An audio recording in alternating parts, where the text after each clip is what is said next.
Yo les amis, c'est Daisen alias l'escroc du game. On se retrouve aujourd'hui pour une présentation de 5 animés où le protagoniste a un pouvoir démoniaque. Je sais pas vous, mais moi ce genre d'animé c'est ce que je kiffe le plus. Quand le héros est mal et que d'un coup il sort un pouvoir démoniaque de je ne sais où. Pour les animés dont je vais vous parler, je vais vous faire une présentation globale de l'histoire pour éviter de vous gâcher l'effet de surprise. Par exemple, je vais éviter de vous spoiler la fin de One Piece en vous disant que Luffy va devenir roi des pirates.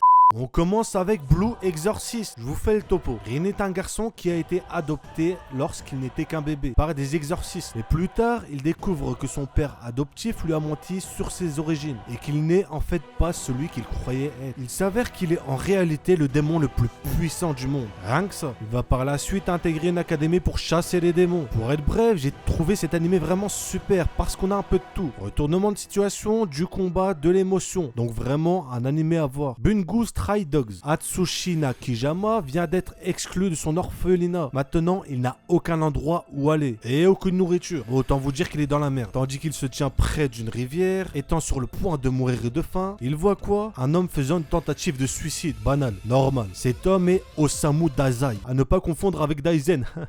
Lui et son partenaire, Kunikida, sont les membres d'une agence policière pour le moins très spéciale. Ils possèdent des pouvoirs surnaturels et traitent les cas d'affaires qui sont trop dangereux pour la police ou l'armée. Là aussi, Atsushi possède un pouvoir très spécial qu'il ne peut bien entendu pas contrôler. Sinon ce serait trop simple. Mais je ne vous en dis pas plus pour ne pas vous spoil. Je vous laisse découvrir par vous-même. Nous poursuivons la liste avec Black Clover. Asta vit dans un orphelinat dans le royaume de Clover avec son ami d'enfance, Yuno. Comme lui, Asta rêve de devenir empereur mage. Donc petite parenthèse, empereur mage c'est le mage le plus puissant du royaume. D'un côté on a Asta qui n'a aucun talent et qui est né sans magie mais qui s'entraîne comme un malade mental pour atteindre son but. Et de l'autre on a Yuno qui est juste un génie en matière de maîtrise de la magie. En gros c'est du Naruto Sasuke. Bon ok j'abuse, c'est pas exactement ça, mais dans le fond c'est ça. À première vue quand les gens voient Asta, ils le prennent pour un faible sans magie. Mais plus tard, lors de l'attribution des grimoires qui leur sert à utiliser la magie, vous verrez qu'Asta n'est pas si faible que ça et que son grimoire est pour le moins très peu commun. Bon ok j'avoue, pas aussi spécial qu'un tacos 3 viandes.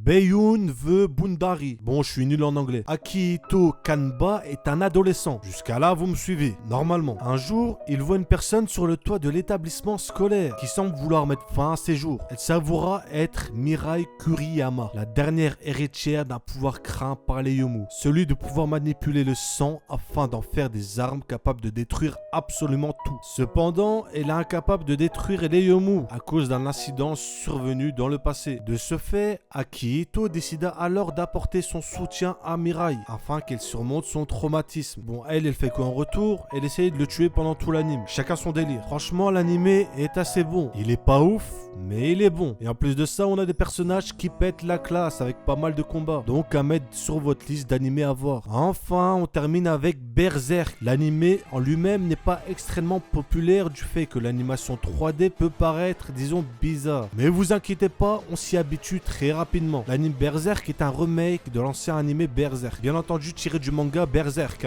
Vous êtes pas bête. Pour ceux qui ne connaissent pas, Guts est un guerrier, anciennement membre de la troupe du Faucon. Guts possède une marque sur le cou qui, la nuit, fait apparaître toutes sortes de monstres. Bon, j'avoue, c'est pas très pratique pour dormir. Dans cet animé, on a vraiment un personnage principal qui en jette, surtout quand il perd la tête. Et ça, les amis, on aime. Avant de regarder l'animé, vous pouvez aussi voir le film constitué de 3 parties qui résument très bien son passé. Les films sont juste excellent. Animation de malade mental et histoire de malade mental. Franchement, je vous conseille de suivre les 3 films suivis de l'animé. Mais vous pouvez bien entendu regarder l'animé sans avoir vu les films. Voilà, c'était tout pour cette vidéo, la famille. N'hésitez pas à me donner votre avis vis-à-vis des animés que je vous ai conseillés en commentaire. Mettre un petit j'aime, ça fait toujours plaisir. Me suivre sur Twitter en description. Et juste avant de finir, une petite devinette. Si j'écris ton nom sur mon cahier, tu meurs. Qui suis-je? Bon, j'avoue, pas très difficile. Dites en commentaire si vous avez trouvé. C'était Daisen, j'espère que vous avez kiffé la vidéo. Sur ce, je vous dis à la prochaine.